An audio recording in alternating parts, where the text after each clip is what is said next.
묵상할 본문은 창세기 28장이 되겠습니다. 제목은 도망자 야곱의 하나님.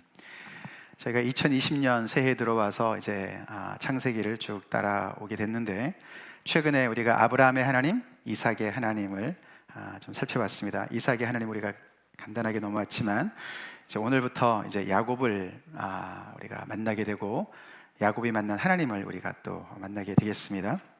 먼저 우리 본문을 같이 읽겠습니다. 시작. 야곱이 브엘세바에서 떠나 하란으로 향하여 가더니 한 곳에 이르러는 해가 진지라.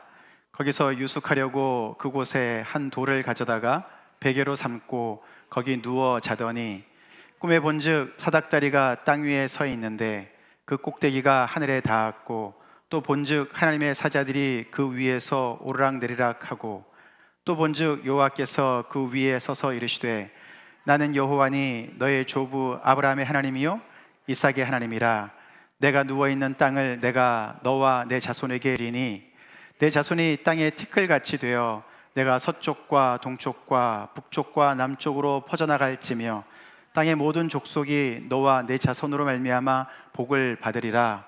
내가 너와 함께 있어 내가 어디로 가든지 너를 지키며 너를 이끌어 이 땅으로 돌아오게 할지라. 내가 내게 허락한 것을 다 이루기까지 너를 떠나지 아니하리라 하신지라. 야곱이 잠이 깨어 이르되 여호와께서 과연 여기 계시거늘 내가 알지 못하였도다. 이에 두려워하여 이르되 두렵도다. 이곳이여 이것은 다름 아닌 하나님의 집이요 이는 하늘의 문이로다 하고, 야곱이 아침에 일찍이 일어나 베개로 삼았던 돌을 가져다가 기둥으로 세우고 그 위에 기름을 붓고 그곳 이름을 베델이라 하였더라. 이 성의 옛 이름은 루스더라. 야곱이 서원하여 이르되 하나님이 나와 함께 계셔서 내가 가는 이 길에서 나를 지키시고 먹을 떡과 입을 옷을 주시어 내가 평안히 아버지 집으로 돌아가게 하시오면 여호와께서 나의 하나님이 되실 것이요 내가 기둥으로 세운 이 돌이 하나님의 집이 될 것이요 하나님께서 내게 주신 모든 것에서 10분의 1을 내가 반드시 하나님께 드리겠나이다 하였더라. 아멘. 네. 우리 야곱의 이야기는 25장부터 시작을 해서 35장까지 약 10장에 걸쳐서 방대한 이야기로 이렇게 진행이 됩니다. 근데 아시다시피 야곱의 이야기는 주로 사람들 간의 갈등의 이야기들로 가득 차 있습니다. 다들 아시지 않습니까? 그래서 태어나기 전부터 형이랑 갈등이 있었죠. 그리고 태어나서도 계속 형과의 갈등, 그 다음에는 또 이제 삼촌 라반과의 갈등, 그리고 이제 부인들과의 갈등, 자녀들과의 갈등, 나중에는 갈등을 하다 사람들과 하다 나중에는 하나님과 씨름하는 데까지 가는, 그래서 굉장히 그 야곱이라는 사람은 사람들과의 갈등으로 점철된 인생이다 라고 할 정도로 그런 인생을 살았습니다. 근데 그의 이야기 속에 딱 2번 하나님과의 대면하는 장면이 나옵니다. 그래서 오늘 본문이 바로 그 중에 하나입니다. 그 중에 하나고, 우리가 이제 다음 주까지 이제 창세기를 묵상하고 이제 3월이 되지 않습니까? 3월부터는 이제 마가복음으로 넘어가게 되는데, 다음 주 한 주 더 우리가 야곱의 이야기를 살펴볼 겁니다. 또 다른 하나님과의 대면하는 장면을 볼까 합니다. 자, 그래서 오늘 저희가 읽어봤지만 오늘 이 장면은 가히 이제 우리가 하늘이 열리는 놀라운 경험이다라고 이야기를 할 수가 있습니다. 사실 우리가 영어 표현에 eye opening experience라는 말이 하잖아요, 그죠? 뭔가 이렇게 새로운 걸 깨달았을 때 막 눈이 환하게 띄어진 것처럼 새 세상이 펼쳐지지 않습니까? 우리가 눈만 띄어줘도 막 새 세상이 열리는데, 하늘이 열리면 어떤 일이 벌어질까요? 정말 엄청난 이제 그런 변화가 일어나겠죠. 혹시 우리들 가운데서도 사람에 지친 분들 많으시죠? 야곱처럼 사람들과의 관계에서 많이 지쳐있는 분들이 계신다면 오늘 이 예배를 통해서 하늘이 열리는 경험이 있으실 간절히 축원합니다. 아멘.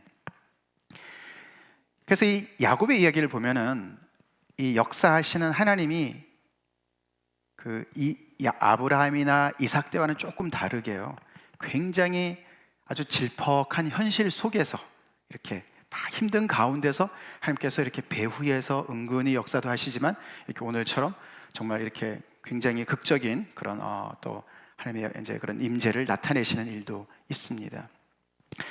많은 면에서 야곱이랑 저희가 굉장히 비슷한 부분들이 많이 있는데, 저희도 이렇게 인생 살다 보면은 사람들의 힘들 때가 많이 있습니다. 그죠? 사람들 때문에 지칠 때가 많이 있는데, 오늘 이 야곱처럼 하나님께서 이렇게 하늘을 여셔서 하늘의 그런 경험을 주시는 그런 은혜가 있길 간절히 기도합니다.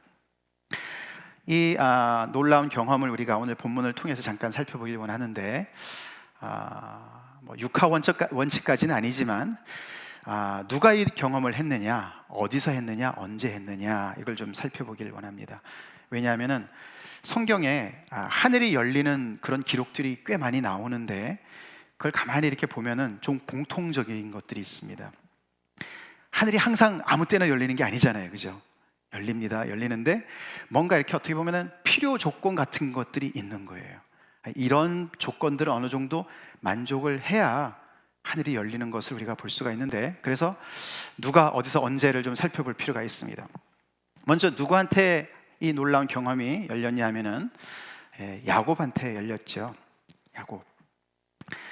근데 제가 그냥 야곱이라고 쓰질 않고 축복을 받은 도망자 야곱이다. 오늘 제목도 야곱의 하나님이라 안 쓰고 도망자 야곱의 하나님이다 라고 제가 강조했습니다. 지금 그는 도망을 가는 중에 하나님을 만났기 때문에 제가 썼고요. 또 그가 참 이렇게 도망을 가지면서도 또 그 본문 앞에서 여러분들이 다 이제 스토리를 따라가 보시 아시겠지만, 그는 형으로부터도 장자권을 얻어냈고요. 뭐 방법은 좀 약간 그랬지만, 그리고 또 아버지한테도 그 축복권을 엄마의 도움을 받아서 속임수로 얻어낸 사람이에요, 그죠? 그래서 이 사람은 진짜 아버지의 그 복을 축복 기도를 받은 사람이고, 그리고 그 복을 정말 지닌 사람인데, 이 사람이 도망을 가는 거예요. 그래서 굉장히 역설적인 거죠. 왜 축복을 받았는데 왜 도망을 가야 되는 신세냐, 이렇게 처량한 신세냐, 이제 그런 부분을 우리가 조금 이렇게 살펴봐야 되는 거기 때문에 그렇습니다. 하여튼간에 그런데 그가 그렇게 해서 이제 집에서는 더 이상 살 수 없어서 형이 죽이려고 그러기 때문에 그 부모님이 그냥 이제 피신을 시킵니다. 먼 하란 땅으로 가서 삼촌 집에 가서 잠깐만 갔다 와라. 형이 좀 화가 누그러질 때까지 갔다 와라. 이렇게 해서 떠나게 되는 상황이죠. 어디냐 하면은 장소는 이름이 없습니다. 사실은 한 곳이다. 거기는 그의 집인 브엘세바와 그의 목적지인 하란, 그 중간 어느 한 곳인 거예요. 별로 이름도 없었습니다. 근데 여기 뒤에 본문에 보면은 그의 성의 옛 이름이 루스였다라고 이야기를 합니다만, 그래서 진짜 out of nowhere인 거예요. 그러니까 굉장히 낯선 곳이에요. 자, 정든 집을 뒤로 하고 목적지를 해서 가긴 하지만은 그는 out of nowhere에서 지금 밤이 되어서 자게 되는 겁니다. 그렇죠? 그런 상황인 것이죠. 그래서 언제냐 하면은 그가 누워 잘 때였습니다. 그냥 바깥에서 그냥 유숙을 하는 거지 않습니까? 뭐 텐트를 가져온 것도 아니고, 그래서 돌을 갖다가 그를 베개 삼아 자고 있는 거예요. 잠이 왔겠습니까만, 그 순간이 사실 그는 이제 몸도 지쳤지만 마음도 많이 지쳐 있는, 어떻게 보면 정말 그 야곱의 인생이 파란만장한데 그 인생의 가장 밑바닥의 순간이 아니었나 생각할 정도로 그렇게 인생의 최저점에 있었던 상황이죠. 아버지의 축복의 기도는 받아서 자기가 정말 소원했던 것은 얻긴 얻었지만, 이제는 도망을 가야 되고, 그리고 그 삼촌 집에 처음 가보는 거니까 그들이 나를 반길까부터 시작해서 얼마나 근심 걱정이 많았겠습니까? 또 이 낯선 곳에서 혼자서 그 밤을 지새니 얼마나 힘들었겠습니까? 그의 마음에는 두려움으로 가득 찼을 것이고, 공포로 가득 찼을 것이고, 외로웠을 것이고, 불안했을 것이고 무엇보다도 굉장히 혼동스러웠을 것 같아요. 굉장히 혼돈스러웠을 것 같습니다. 내가 이러려고 그렇게 내가 축복을 받으려고 그렇게 애를 썼나.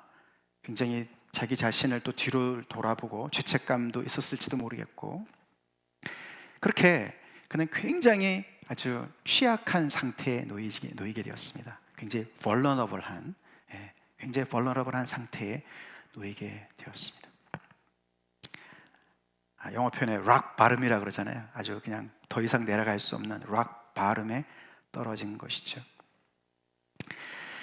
성경에 주로 하나님께서 이렇게 정말 하늘을 여시고 하나님의 그 임재를 나타내시는 그런 놀라운 경험은 무슨 분위기가 잘 맞춰져 가지고 이렇게 무슨 조작을 해서 매니플레이트 해가지고 뭐 불도 은은하게 켜놓고 말이죠, 음악도 잔잔하게 깔고 이래야 막 은혜를 받는 게 아닌 거예요, 그죠?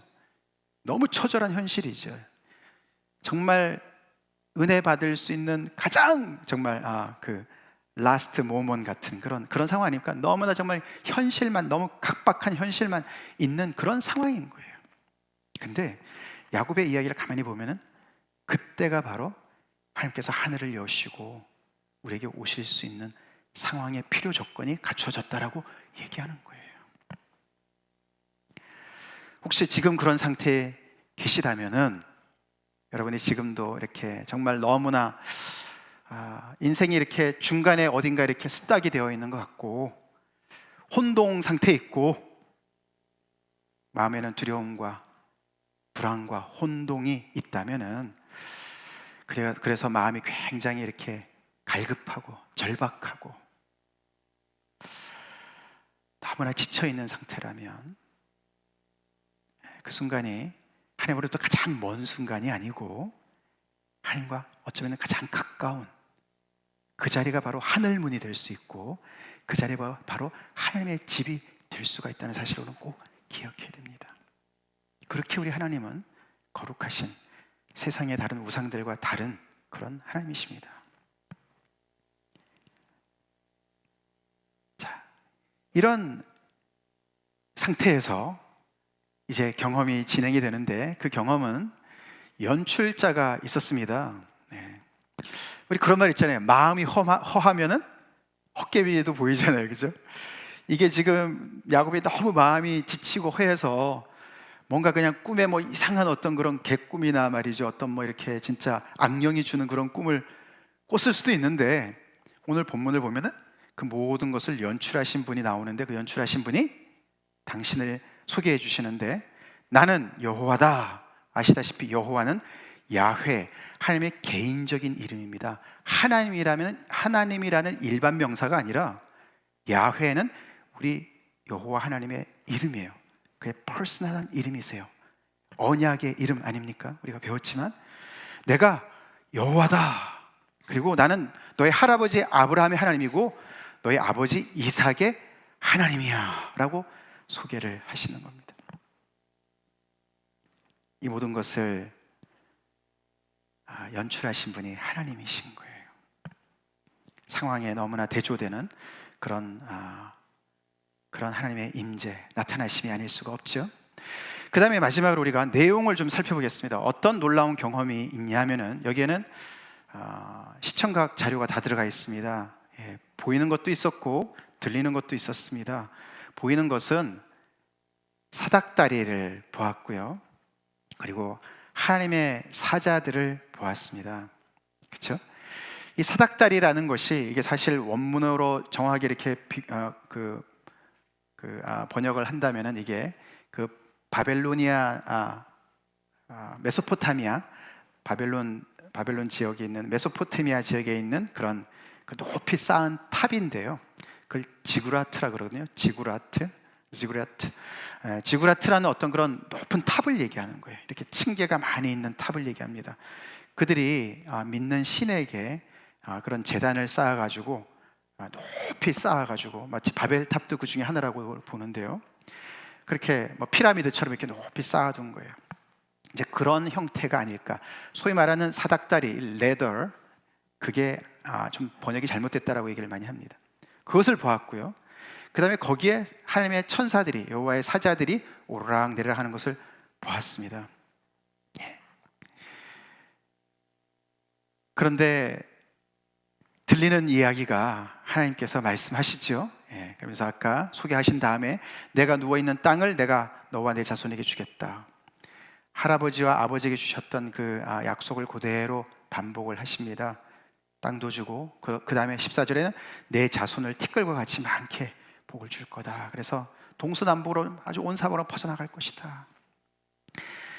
13절 14절의 약속은 그 할아버지와 아버지의 약속을 그대로 반복하시는데 15절에 또 하나의 약속을 해주시는데 거기서는 내가 너와 함께 있어 내가 어디로 가든지 너를 지키고 너를 이끌어 이 땅으로 돌아오게 할 것이다 라고 그의 상황에 딱 맞는 약속을 주시죠.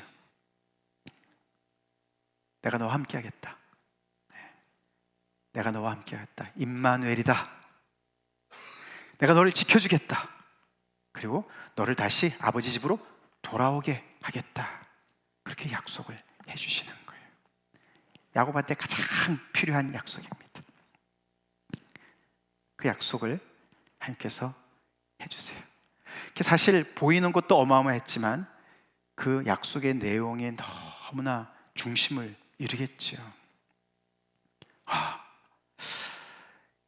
야곱은 아까도 말씀을 드렸지만 형한테 대해서도 좀 미안한 마음이 있을 수도 있고 지금 현재 이 처지가 너무나 정말 안타깝고 처량하고 내가 뭘 잘못한 거 아니야? 그런데 갑자기 그 자리에서 하늘이 열리면서 이 땅이 하늘과 완전히 분리돼가 상관이 없는 것, 그래서 나만 혼자 덜렁 남아있는 것 같고 내가 진짜 우리 아버지의 하나님, 할아버지의 하나님을 정말 듣기는 많이 들었는데 그 하나님과 나랑 어떤 관계에 있는지 어머니를 통해서 정말 이렇게 내가 잘 된다고 얘기는 들었는지도 모르지만 그 하나님을 아직 개인적으로 만나보지도 못했고 그런 상황인데 자책감도 있었을 것이고 그런 상황인데 그런 광경과 함께 하나님께서 나타나셔서 당신을 소개해 주시고 내가 너와 함께 할 거야. 너가 어디를 가든지 너를 지켜줄 거야. 그리고 너는 다시 아버지 집으로 돌아갈 거야. 걱정하지 마. 라고 말씀을 해주시는 거예요. 그러니 그가 얼마나 힘이 났겠습니까? 그의 마음에 두려움, 공포, 불안, 혼동 다 사라졌겠죠. 그래서 그는 꿈에서 깨어나서 여기 하나님이 계신 줄 내가 몰랐네. 그러고 아침에 일어나서 베고 자던 그 돌을 가지고 기둥을 세우고 거기에 기름을 붓고 함께 예배를 드리고 서원을 합니다. 꿈에 들은 그 약속을 그대로 되뇌이면서 하나님께서 정말로 저를 지켜주시고 그래서 저에게 먹을 것과 양식과 옷을 주시고 저를 안전하게 아버지 집으로 다시 돌아오게 해주신다면 제가 당신을 나의 하나님으로 모시겠습니다. 그리고 저의 소유의 모든 것의 주인인 것을 내가 고백하기 위해서 저의 11조를 주님께 늘 드리겠습니다. 그렇게 서원을 하고 그 땅의 이름을 베델이다 이름을 명명합니다. 고칩니다. 우리 주변에 베델 교회 많잖아요, 그죠? 여기 시애틀에도 베델 교회 있는 것 같아요. 베델 참 좋은 이름이에요. 베델이 무슨 뜻인지 아십니까? 그게 하나님의 집이란 뜻이에요. 베스가 집이라고요. 히브리어로. 엘은 하나님이잖아요. 하나님의 집이다. 그렇게 이름을 붙였습니다. 그래서 제가 하나님을 영원토록 예배할 겁니다 라고 이야기를 합니다. 여기서 이제 우리가 좀 이렇게 집중해서 봐야 될 것이 바로 뭐냐면은 이 야곱이 어떤 사람인가를 조금 더 살펴봐야 돼요. 우리가 이제 이렇게 성경을 따라가며 읽다 보면 그가 축복받을 사람이니까 하나님께서 나타나셨겠지 이렇게 우리가 좀 생각하기가 참 쉬운데 사실 이런 상황에서 이런 사람에게 하나님이 임하신 것을 우리가 잘 살펴봐야 돼요. 야곱이 어떤 인물인가? 저 에서랑 이렇게 비교해 보면은 좀 인품이 좀 떨어져요. 인품이 좀 떨어지고 도덕적인 어떤 소양에 좀 문제가 있어요. 그죠? 그래서 자기가 원하는 거는 이렇게 굉장히 수단과 방법까지 가리지 않으면서 그거를 이렇게 얻어내는. 그래서 야곱이라는 그 이름의 그 뜻이 뭡니까? 예, 잡다, 예, 뒤꿈치, 뒷발꿈치를 잡다 이런 뜻이지 않습니까? 그래서 뱃속에서도 싸우더니 형이 먼저 나가니까 그냥 형의 그 뒷발꿈치를 잡아가지고 자기가 같이 가려고. 그래서 이 사람은 아주 태어날 때부터 이 씨름꾼이었어요. 씨름은 삿발을 잘 잡아야 되잖아요. 항상 뭔가를 잡는 거예요. 이 그래버예요, 그래버. 고게러예요, 고게러. 자기가 원하는 거 있으면 아주 끝까지 수단과 방법까지도 좀 매니플레이트 하면서 잡아내는 그런 사람이에요. 그래서 이게 야곱이라는 이게 뜻이 조금 애매모호하다 그래요. 그래서 이게 어떤 면에서는 또 대신 들어앉다 이런 뜻도 있답니다. 남의 자리인데 밀치고 거기에 앉는 거예요. 그런 사람인 거예요. 그리고 더 나아가서는 속이다 이런 뜻도 있는 거예요. 그래서 이 사람이 축복을 받았는데 도망을 가는 이유가 어쩌면은 자기 방식대로 그 축복을 갈취하려고, 자기 방식대로 뭔가 그거를 축복을 얻으려고 해서 도망을 가야 되는 신세가 됐을 수도 있어요. 하나님께서 하나님의 방식으로 풀어나갔다면 만약에 그렇게 하셨다면 안 갈 수도 있었던 상황인지도 모르겠어요. 근데 이제 이런 야곱을 인간적으로 볼 때도 그렇고 여러 가지로 연약하고 부족한 이 야곱을 하나님께서 찾아가신 거예요. 그리고 여기서 우리가 여기 13절에 또 본즉 여호와께서 그 위에 서서 이르시되, 그 위가 이제 그 사닥다리를 얘기하는 거거든요. 그래서 이 번역으로 따르면 그 사닥다리 맨 꼭대기 위에 여호와께서 이렇게 서서 이렇게 말씀하신 것으로 그렇게 되지만, 그 위에 서서라는 그 원어를 잘 따져보면은 그런 의미보다도 곁에 서서라고 번역을 해야 맞다고 합니다. 이게 이제 야곱의 하나님이 어떤 분인가를 밝혀주는 중요한 단서예요. 그러니까 하나님께서요, 그 높은 데서 내려오신 거예요. 그 층계를 내려오셔서 야곱의 이 지금 처한 이 땅바닥, 이 현실, 거기에 이렇게 옆에 서 계시는 거예요. 부족한 야곱을 찾아오신 것도 대단한데 그 곁에 이렇게 서 계시는 거예요. 그리고 이 약속을 주시는 거예요.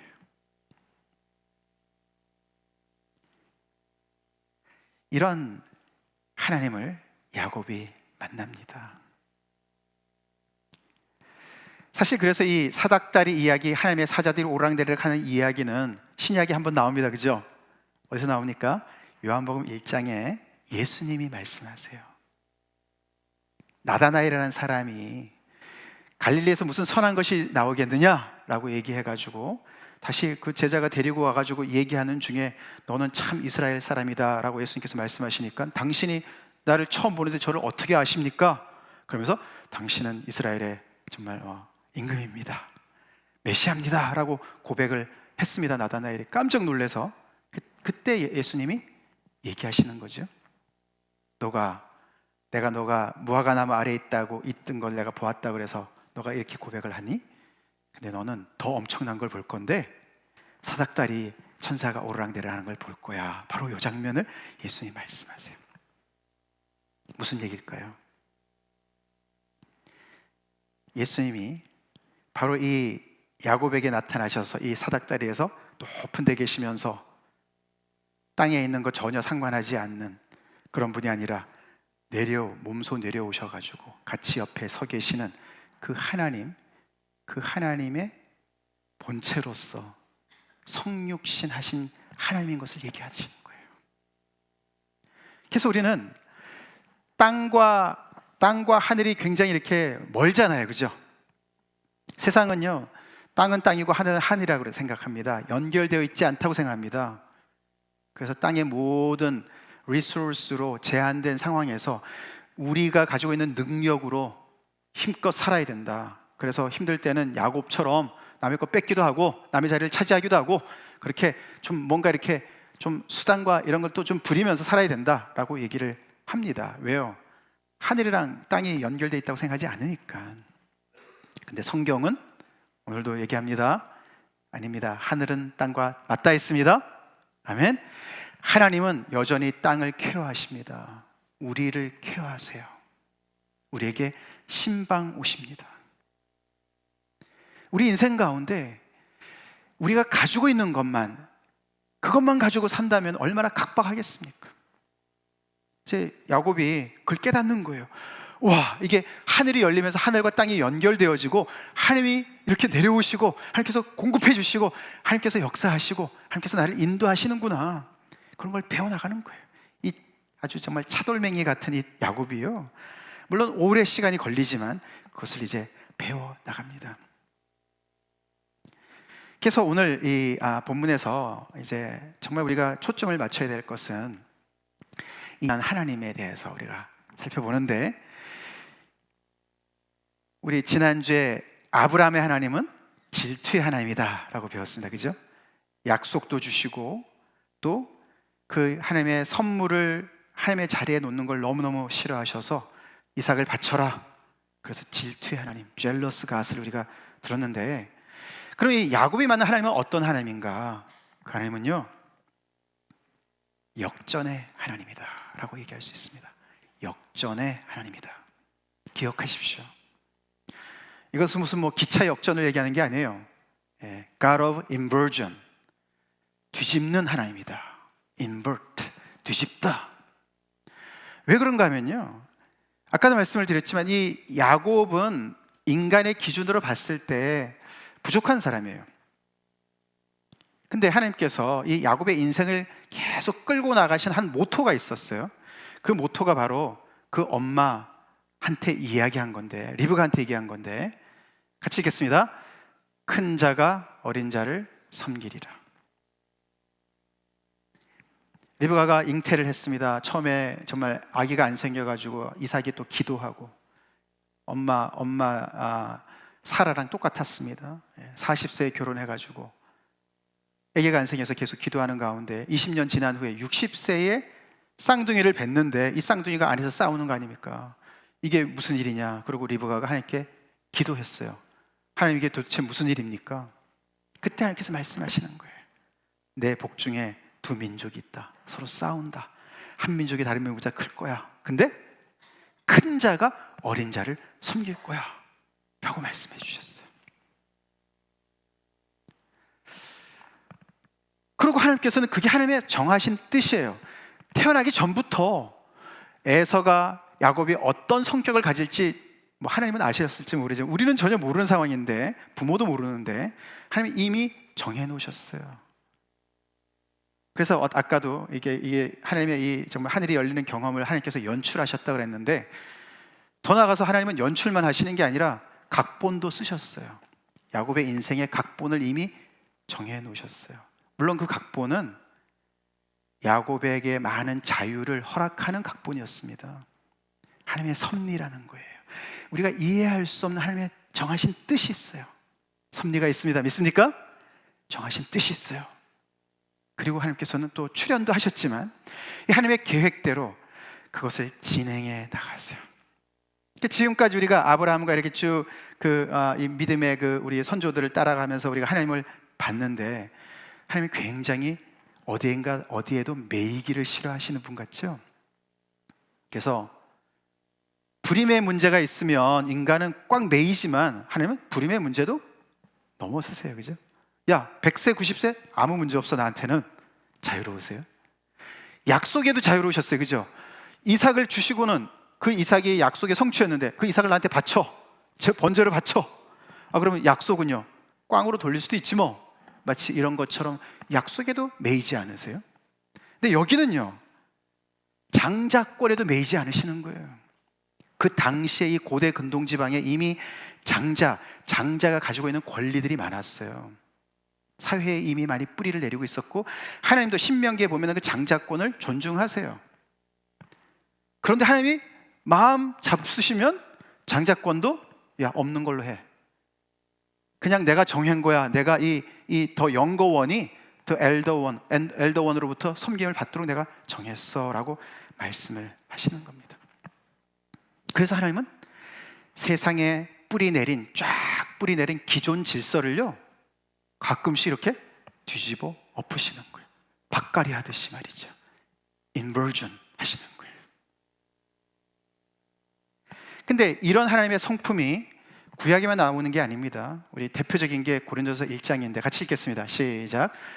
그러나 하나님께서 세상의 미련한 것들을 택하사 지혜 있는 자들을 부끄럽게 하려 하시고 세상의 약한 것들을 택하사 강한 것들을 부끄럽게 하려 하시며 하나님께서 세상의 천한 것들과 멸시받는 것들과 없는 것들을 택하사 있는 것들을 폐하려 하시나니. 하나님이 무슨 심술 맞으신 분 같이 말이죠. 왜 이렇게 하시냐? 그 이유가 바로 여기 29절에 나옵니다. 여기 28절까지 읽었지만 왜 그렇게 하시냐면요, 모든 육체가 하나님 앞에서 자랑하지 못하도록 하시게 위해서 그렇다라고 얘기합니다. 그래서 질투의 하나님과 연결되어져 있습니다. 하나님은 아브라함과 이삭에게, 아브라함과 사라에게 이삭을 주시기까지도 25년을 걸리셨습니다. 왜요? 인간이 끼기 싫어하시는 거죠. 그래서 영광을 가로채기를 싫어하시는 거죠. 이거는 진짜 하나님이 하신 거야. 하나님의 작품이야. 그래서 인간의 모든 힘이 다 빠질 때까지 기다리시는 거와 똑같습니다. 여기도 똑같아요. 세상에 조금 더 지혜로운 사람이 있죠. 조금 더 능력 있는 사람들이 있죠. 조금 더 가진 사람들이 있죠. 근데 그 사람들이 그것을 마치 자기가 가지고 있는 권리 있냐, 장자처럼 말이에요. 장자가 뭘 했어요? 먼저 태어난 것밖에 없는데 그것 때문에 나는 뭔가를 권리가 있어, 나는 주장할 권리가 있어. 이제 그런 걸 하나님께서 못 봐주시는 거예요. 안 좋아하시는 거예요. 그거를 의지하기 때문에, 그게 우상이 되기 때문에, 그걸 하나님 자리에 놓기 때문에. 아멘이십니까? 그래서 하나님은 야, 나밖에 복이 없는 것이야, 그것을 가르쳐 주시려고 이렇게 뒤집어 엎으시는 거예요. 가끔씩 뒤집어 엎으세요. 그래서 처음 된 자가 나중되게 하시고 나중된 자를 처음 되게 하시는, 그래서 이렇게 서큘레이션이 일어나도록 하나님께서 하시는 거예요. 신기하신 분이세요. 이게 하나님의 성품이십니다. 아무 육체도 자랑치 못하도록 하시는 것이 은혜죠? 그렇습니다. 자, 그래서 하나님은 그래서요, 이렇게 여기도 보면은 미련한 자들, 미련하고 약하고 천하고 멸시받고 없는 자들 편에 일부러 쓰시는 거예요. 야곱 편에 곁에 쓰셨어요. 그죠? 야곱이 부족해서 쓰신 거예요. 여기서 이제 이 큰 자가 어린 자를 섬기리라, 이 영거원, 이 어린 자가, 이게 이제 바로 어떤 권리나 특권도 주장할 수 없는 약한 자를 얘기하는 겁니다. 네. 그래서 구약에서는요, 고아, 과부, 나그네, 이 사람들이 어린 자들입니다. 어린 자들이에요. 그들은 주장할 권리가 없는 사람들이에요. 하나님은 내가 고아의 아버지다, 과부의 재판장이다. 아멘이십니까? 우리가 믿는 하나님이 어떤 분인가를 우리가 잘 알아야 됩니다.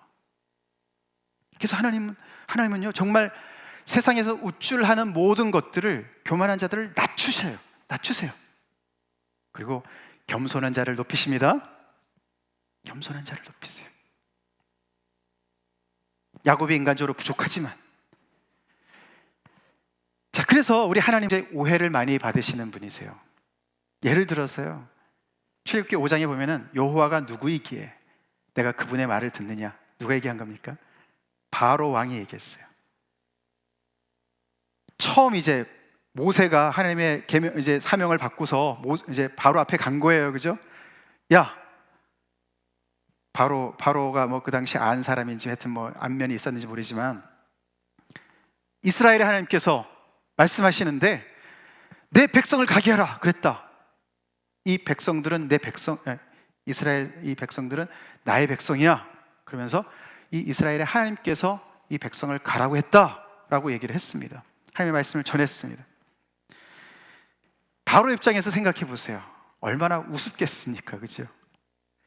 무슨 소리야, 너 지금 어디 가서 이상한 거 보고 와서 그렇게 그렇게 놔주겠습니까? 이 백성들이 한심한데 말이죠. 그러니 이 백성들이 한심한데 이 백성들이 나의 백성이야 라고 얘기하는 그 신이 또 얼마나 한심하게 느껴지겠습니까? 이걸 우리가 생각을 해봐야 돼요. 그 한심한 백성들 곁에 서 계신 그 하나님도 한심스럽게 보이는 거예요, 바로한테는요. 그래서 이 말이요, 야, 여호와가 누구에게, 뭐 여호와 놀고 있네, 뭐 이런 거예요. 지금 이게 바로의 그 마음 속이에요. 너무나 경멸하는, 디스파이즈하는, 조롱하는 그런 조롱이 섞여 있는 거예요. 하나님이 그 비천한 자 옆에 서시는 위험인 거죠. 하나님 모르셨을까요? 아셨죠. 신약에 와서는요, 이런 표현이 나오죠. 세리와 죄인의 친구. 우리가 여기서 세리와 죄인의 친구 되신 예수님, 그래서 참 은혜로운 것만 우리가 생각을 많이 하죠. 근데 그분이 그 세리와 죄인 때문에 함께 한 묶음 취급당하는 생각을 별로 안 하지요. 우리가 안 합니다.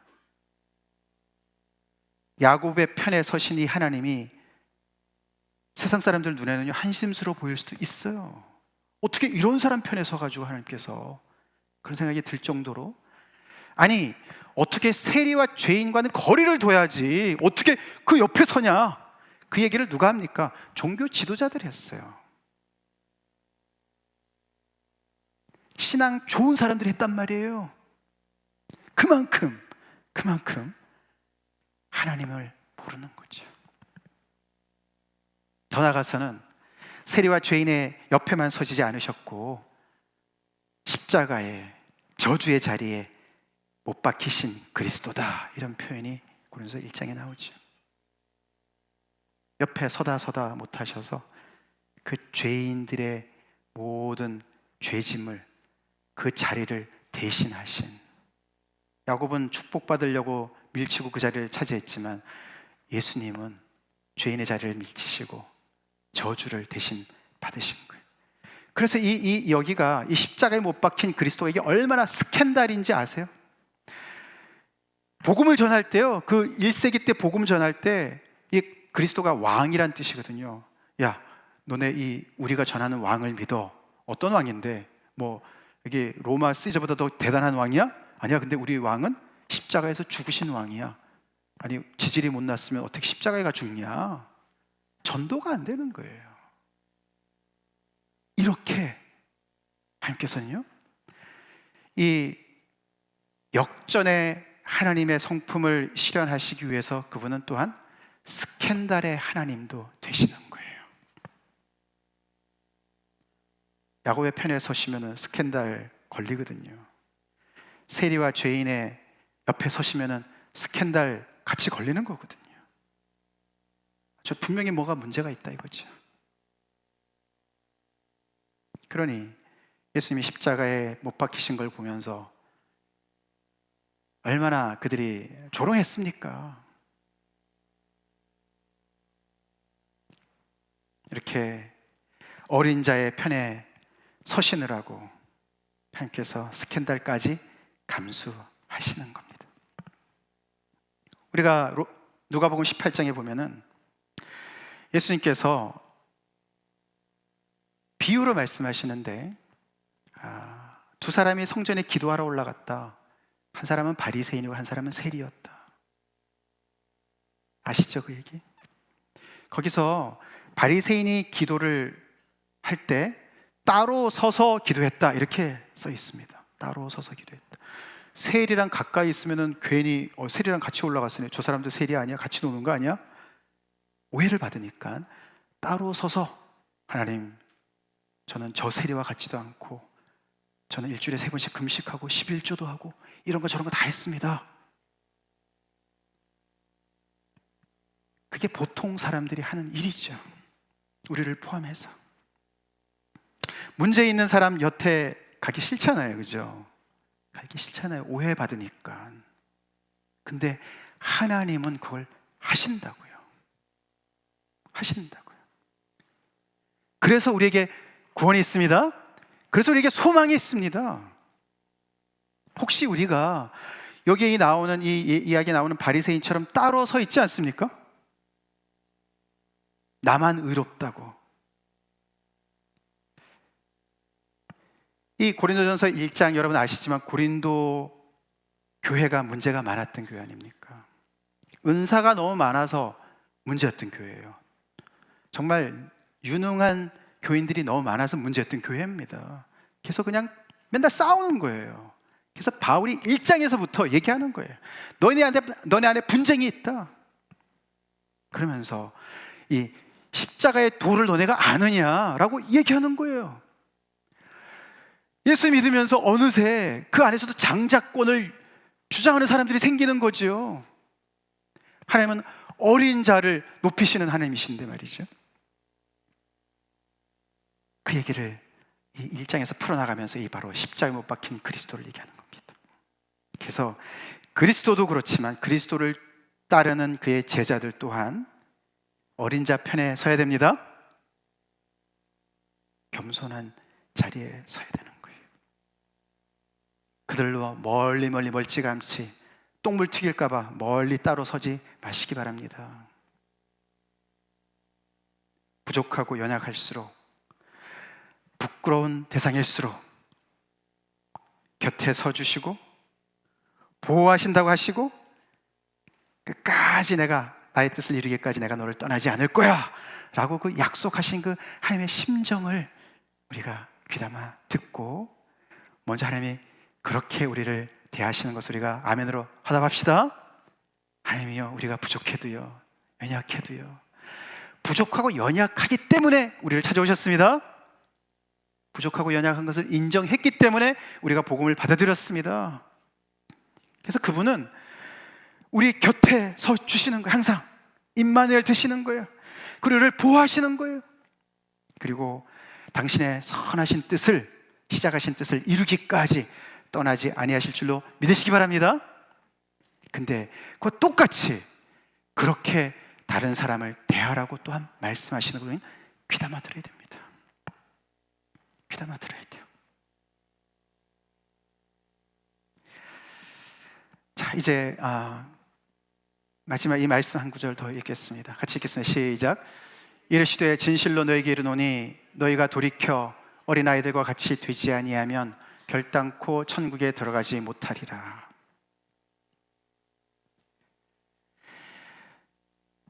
에서는 에서고 야곱은 야곱이에요. 그죠?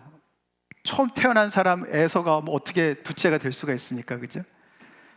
그래서 여기서 말씀하신 대로 큰 자가 어린 자를 섬긴다, 하나님의 그 뜻인데 말이죠. 나는 장자로 태어났는데 내가 어떻게 그러면 차자가 될 수 있느냐? 내가 에서인데 어떻게 내가 야곱이 될 수 있느냐? 이제 그런 고민은 안 하시겠지만 우리는 하나님 만나기 전에 다 우리는 에서로 살고 있는 거예요.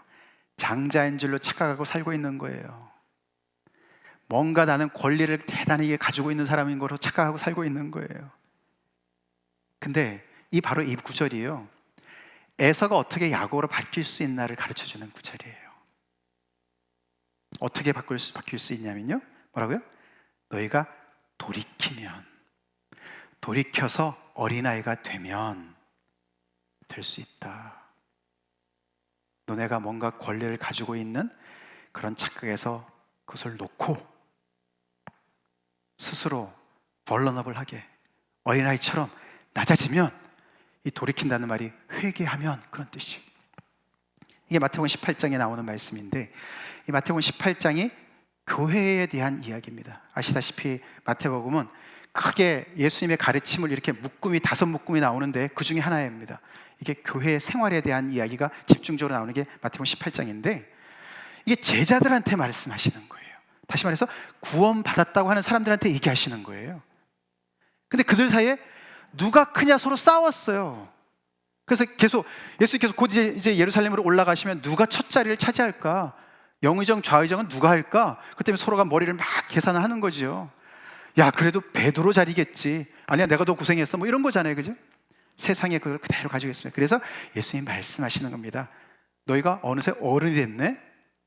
너네가 위험한 에서의 자리에 앉아있네. 아니야, 너네 돌이켜야 돼. 어린아이가 돼야 돼. 항상 어린아이로 머물러 있어야 돼.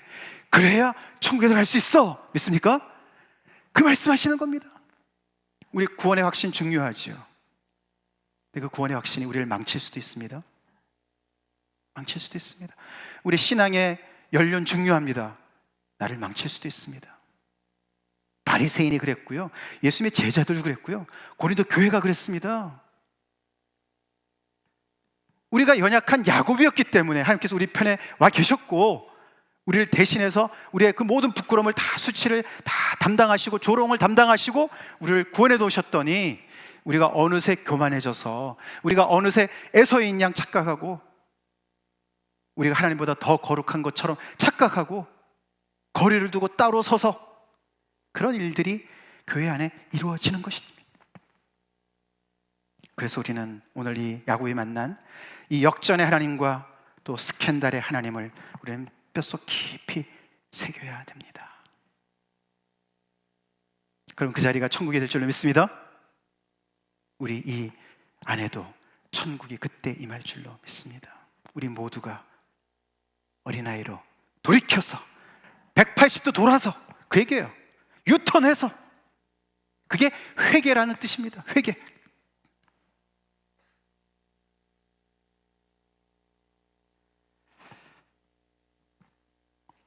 우리 서로가 옆에 있는 지체들의 곁에 섭시다. 스포츠를 좋아하시는 분들은 잘 아는 이 일화가 있습니다. 좀 잘 안 보이시죠? 네. 이게 이제 미국 메이저 리그 이제 야구 이제 MLB 거기에서 이제 일하는 일이었는데, LA 다저스 팀 있지 않습니까? 예. 근데 그 LA 다저스가 전신이 원래 브루클린 다저스였어요.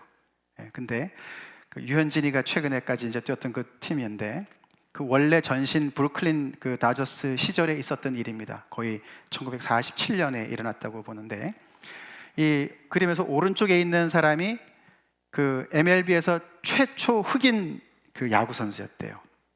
이름이 제키 라빈슨이라는 사람인데,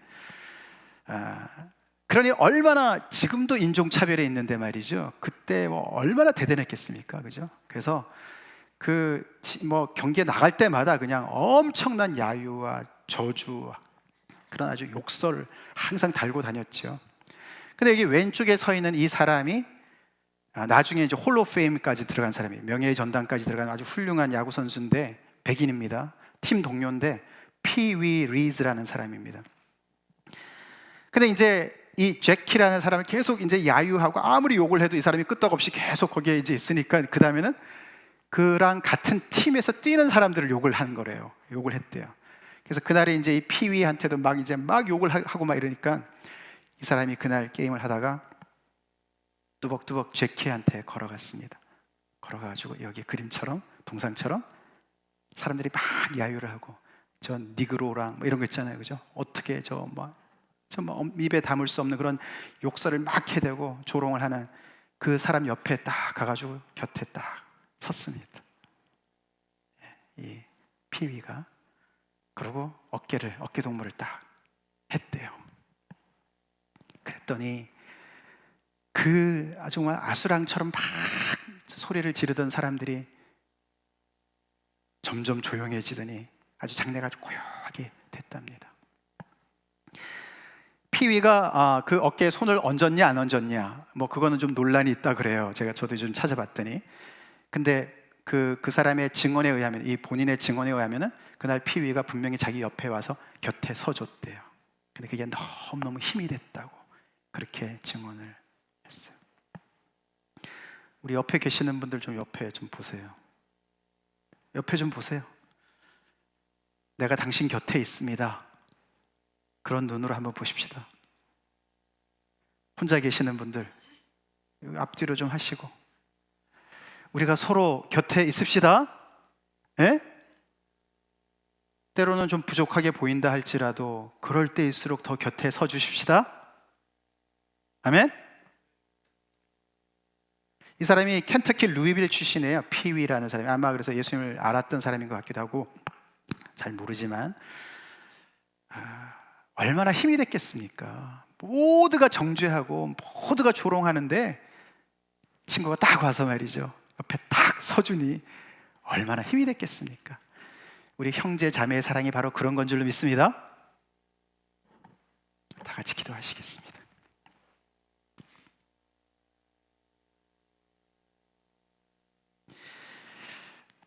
우리 하늘 아버지를 닮읍시다.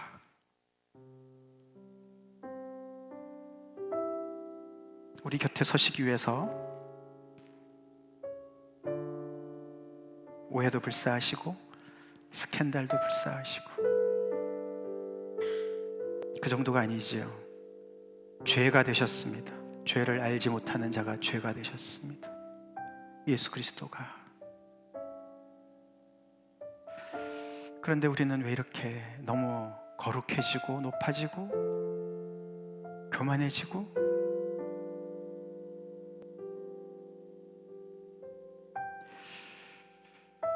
역전의 하나님이신 것을, 그 두려우신 하나님인 것을 우리가 기억합시다. 하나님, 오늘 저희 묵은 땅을 기영하여 주시옵소서. 저희 교만을 꺾어 주시옵소서. 제가 왜 이렇게 사랑하는 지체 옆에 곁에 서기를 힘들어합니까? 왜 계산합니까? 그 거룩하시고 높으신 하나님이 이렇게 낮은 데까지 내려오셔서 그 연약하고 부족한 야곱과 함께 하시는, 그래서 우리에게 오신 그 하나님, 그 하나님을 우리가 세상에 제대로 알리고 있는 것입니까? 다 같이 하나님 앞에 자신을 돌아보면서 우리 안에도 돌이켜야 될 것들이 있습니다. 하나님, 오늘 제가 돌이켜서 어린아이가 되기 원합니다. 제가 애소로 살았습니다. 저 하나님의 은혜 없이는 살 수 없습니다. 하나님의 복 없이는 살 수 없습니다.